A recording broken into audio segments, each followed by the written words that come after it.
السلام علیکم ناظرین، بڑی خبر کے ڈیجیٹل پلیٹ فارم کے ساتھ میں ہوں آپ کی میزبان آمنہ مجید۔ ویسے تو ملک بھر میں پچھلے کچھ عرصے سے انٹرنیٹ کی بندش جو ہے وہ سامنے دیکھنے میں آ رہی ہے، لوگ کافی مشکلات کا بھی سامنا ہے لوگوں کو۔ اس کے علاوہ جو پاکستان میں آئی ٹی کمپنیز ہیں ان کو بھی بہت زیادہ نقصان ہو رہا ہے، فری لانسر جو ہیں وہ ان کے لیے تو بہت بڑی مشکل بھی پیدا ہو گئی تھی۔ لیکن جہاں بہت سارے لوگوں کو انٹرنیٹ کی بندش سے مسئلے مسائل درپیش آ رہے ہیں، ان کا سامنا کر رہے ہیں، وہاں پر جو پی ٹی اے ہے یعنی پاکستان ٹیلی کمیونیکیشن اتھارٹی، اس نے ہاتھ کھڑے کر دیے تھے اور وہ یہ کہتے کہ ہمارے پاس تو کسی قسم کی کوئی ایسی جو ہے وہ اپلیکیشنز نہیں آ رہی، نہ ہی کوئی ہم سے اس قسم کی کوئی بات کر رہا ہے کہ ملک میں انٹرنیٹ سروس جو ہے وہ معطل ہے یا سستی کا شکار ہے۔ تو اب فائنلی پاکستان ٹیلی کمیونیکیشن نے اس بات کی تصدیق کر دی ہے کہ ملک بھر میں انٹرنیٹ سروس جو ہے وہ سلو ہے، اور وزارت داخلہ کی ہدایت پر ملک بھر میں موبائل انٹرنیٹ سروسز جو ہے وہ معطل کری گئی تھی، کرنے کی تصدیق بھی کر دی ہے۔ غیر ملکی خبر رساں ادارے رائٹرز کی خبر کے مطابق ٹیلی کمیونیکیشن اتھارٹی نے بتایا کہ وزارت داخلہ کے احکامات پر موبائل ڈیٹا سروسز کو معطل کیا جا رہا ہے، جبکہ ایک عالمی انٹرنیٹ مانیٹرنگ بلاکس نے کہا ہے کہ پاکستان میں ٹویٹر، فیس بک، یوٹیوب اور ایون کہ واٹس ایپ تک بھی جو رسائی ہے وہ محدود کر دی گئی ہے۔ ایک لمٹ تک جو ہے وہ آپ ان چیزوں تک پہنچ سکتے ہیں یا ان تک رسائی جو ہے وہ حاصل کی جا سکتی ہے۔ عالمی سطح پر انٹرنیٹ کی بندش کی نگرانی کرنے والی تنظیم نیٹ بلاکس نے بھی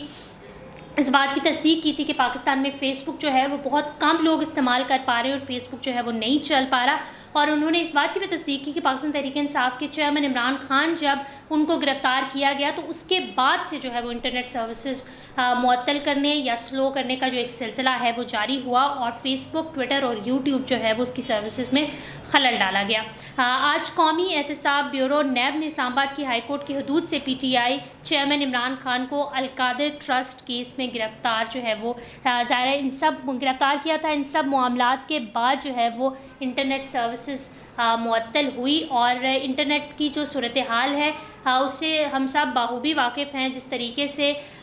بہت ساری چیزوں پر الزامات لگا دیے گئے کہ شاید فائر وال کی وجہ سے یہ تمام معاملہ جو ہے وہ سنگین مسائل کا سامنا کرنا پڑا پاکستان میں انٹرنیٹ صارفین کو۔ انٹرنیٹ جب کمزور ظاہرہ ہوتا ہے تو اس سے نہ صرف ایک عام بندے کو فرق پڑ رہا ہوتا ہے، آپ کی رسائی ایک بندے تک مشکل ہو جاتی ہے، بلکہ اس کے ساتھ ساتھ جو ہے وہ آپ کی آئی ٹی کمپنیز، جتنے بھی آپ کے ملک میں فری لانسر جو انٹرنیٹ کے ذریعے کام کر رہے ہوتے ہیں، ان سب کو مسائل کا سامنا کرنا پڑتا ہے۔ اس حوالے سے بہت سارے لوگ جو ہے وہ بات کر رہے ہیں،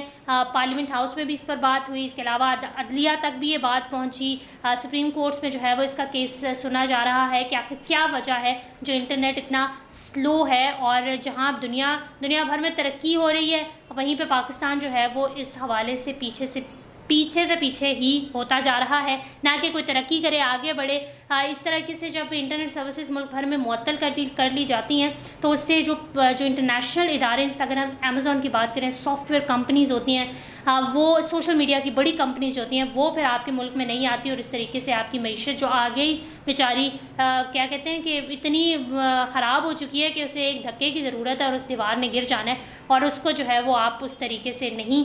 کر پاتے۔ تو یہ ایک انتہائی شاید پاکستان کے جہاں بہت سارے مسائل ہیں وہاں پہ ایک مسئلہ یہ بھی بہت بڑا بن چکا ہے۔ لیکن اب جو ہے وہ جہاں پہلے تو اس حوالے سے کوئی بھی اس چیز کو نہیں کرتا تھا، اون نہیں کرتا تھا کہ اس قسم کی کوئی چیز نہیں ہے، ہر بندہ دوسرے بندے پر الزام تراشی کرتا تھا، فائر وال پہ ڈال دیا، کبھی ڈیٹا سروسز پہ ڈال دیا، موبائل ڈیٹا سروسز کے، ان کی وجہ سے جو ہے وہ یہ تمام معاملات ہوتے ہیں، اور کبھی پی ٹی اے جو پاکستان ٹیلی کمیونیکیشن اتھارٹی ہے جس پر یہ ساری چیزیں جاتی ہیں، جن سے جواب طلب کیا جاتا ہے، انہوں نے اس چیز سے دور بھاگتے تھے اور ہمیشہ اس چیز کی تردید کرتے رہے۔ لیکن اب جو ہے وہ اس معاملے کو اس طرح اٹھایا گیا کہ پاکستان ٹیلی کمیونیکیشن اتھارٹی بھی اس معاملے کو سنگین جو یہ مسئلہ درپیش آ رہا ہے اس کو جو ہے وہ سیریس لے رہے ہیں اور اس پر کام کرنے کی اشد ضرورت کو محسوس کر رہے ہیں۔ اس حوالے سے اگر آپ کچھ کہنا چاہتے ہو تو کامنٹ سیکشن میں ضرور کہیے گا۔ بڑی خبر کو لائک کریں، شیئر کریں، سبسکرائب کریں، اور اپنی ہوسٹ آمنہ مجید کو اجازت دیجیے۔ اللہ حافظ۔